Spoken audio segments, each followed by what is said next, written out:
Beshem Hashem, Naaseh Venatziliach. Aujourd'hui, nous débutons l'étude de notre 5e partie avec l'histoire du roi David et l'ascendance du tzaddik. David, le roi d'Israël, venait d'une famille renommée, de l'élite du peuple d'Israël. Ses ancêtres étaient tous des personnages importants, doués de qualités supérieures, qui sont d'ailleurs mentionnés dans la Torah. David descendait en directe lignée de Myriam, la prophétesse, sœur de Moshe Rabbeinu. Deux de ses ascendants, Boaz, appelé aussi Ivetson, et Othniel ben Kenaz également, avaient été tous deux juges en Israël. Oved, son grand-père, avait consacré toute sa vie au service d'Hachem et avait été un vrai serviteur de Dieu, comme son nom l'implique. Oved Hachem, qui servait Hachem.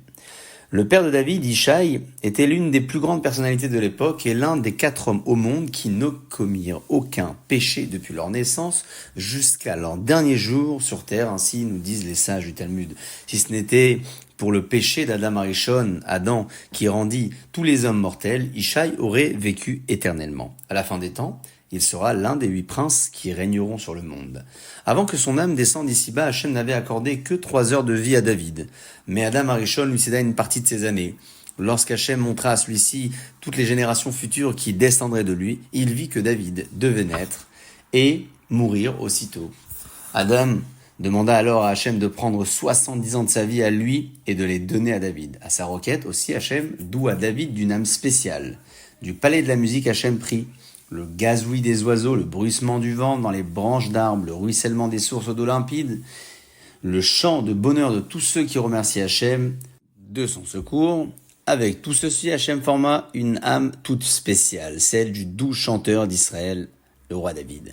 Encore dans le sein de sa mère, David chanta les louanges d'Hachem, du psaume Barechi Nafshi, béni ô mon âme. Lorsqu'il vint au monde et vit le soleil, la lune et les étoiles, il chanta bénissez Hachem, toutes les hordes de ses serviteurs qui accomplissent sa volonté. Lorsqu'il était repu du lait de sa mère, il bénissait Hachem, également en disant bénis Hachem ô mon âme et n'oublie point tous ses bienfaits.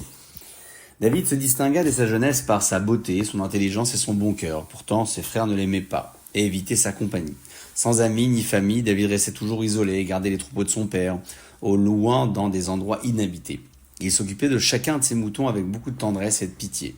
Il faisait sortir au pâturage tout d'abord les agneaux et les plus faibles du troupeau pour qu'ils broutent les herbes les plus tendres. Ensuite, il laissait partir les brebis et les moutons qui se nourrissaient des tiges et des herbes dures qui n'étaient pas très fines. En dernier lieu, il faisait paître les béliers les plus forts du troupeau. Ils pouvaient, eux, mâcher les racines et ce qui restait du gazon. Lorsqu'Hachem le vit agir ainsi, il dit, s'il sait garder son troupeau avec tant de soin, qu'il vienne garder le mien, le peuple d'Israël, qu'il devienne leur guide et leur roi. Plus tard, lorsque David devint le roi d'Israël, ceux qui l'avaient connu comme berger s'exclamaient, comment?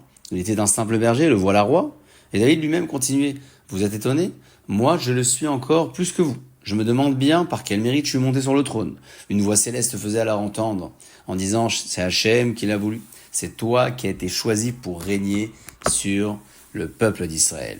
Alors qu'il gardait ses moutons loin dans des endroits déserts, David dut plus d'une fois affronter à lui seul des bêtes féroces. Il prit Hachem de l'aider, partait plein de courage, arrachait son troupeau des griffes des animaux sauvages. Il se battit une fois contre 4 lions et 3 ours, sans aucune arme en main, et réussit à les vaincre. Un jour, David mena son troupeau paître sur une colline qui n'était autre que le dos d'un réhem, c'est-à-dire d'un buffle géant.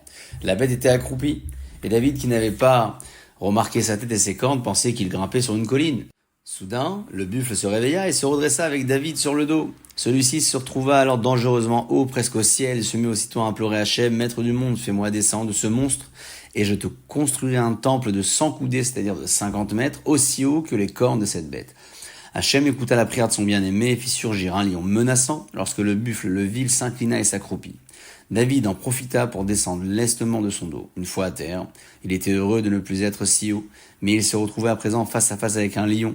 Il était à nouveau en danger. Hachem le sauva encore une fois. Il fit passer un cerf. Le lion, le voyant, abandonna David et se lança à sa poursuite. David s'en réjouit et remercia Hachem en disant dans les psaumes « Sauve-moi du lion et réponds à mon appel pour me secourir des cornes des buffles. » Ainsi s'achève la première étape de la vie du roi David avant qu'il ne soit reconnu par sa sagesse et intronisé comme roi d'Israël. Baruch Adonai Leolam, Amen ve Amen.